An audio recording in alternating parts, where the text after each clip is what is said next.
ভ্রমণ পিপাসু মানুষ, সংসার টেনে খিচে চলেও ঘুরতে যাবার পায় না। প্যানপ্যানানি থাকেই সংসারে। গরিব বলুন ধনী বলুন, ঘুরবার কথা এক পায়ে খাড়া। খাঁচাবন্দি জীবন তো, এত দুর্ঘটনা হত্যা, তবুও ভ্রমণের জন্য বেপরোয়া মানুষ। ট্রেনে যেতে যেতে দোলদালানির ট্রেন আমার ভীষণ ভালো লাগে।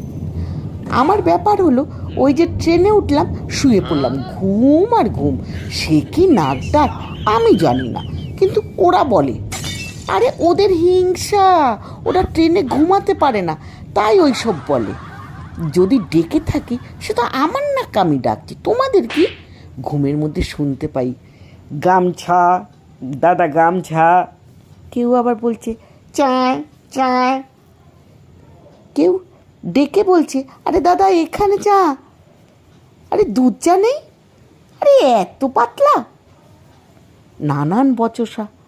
কোনো হকার লেবু দাদা 10 টাকায় মধুর মতো 4টে কমলা লেবু, খেয়ে দেখুন।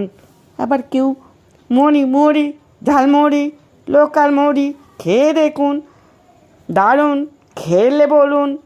হঠাৎ বাচ্চার কান্না, নানা রকম খেলনার জিনিস দেখে মা তো হয়তো লজ্জায় বলল, কেঁদো না, ঘরে কত খেলনা। না, আমার তো এই খেলনা নেই, আমার চাই চাই। এত কিছুর ভিতরেও আমি কিন্তু ঘুমাচ্ছি। নানা স্বাদে খাবারের গন্ধে ট্রেন মোমো। কথা বলে উঠলো, আরে ওঠো না গো, কত ঘুমাবে, যেন সারা বছরের ঘুম একসাথে খাচ্ছ। দেখো সবসময় ব্যাঙের মতো ক্যাটর ক্যাটর করো না তো, বুঝেছ?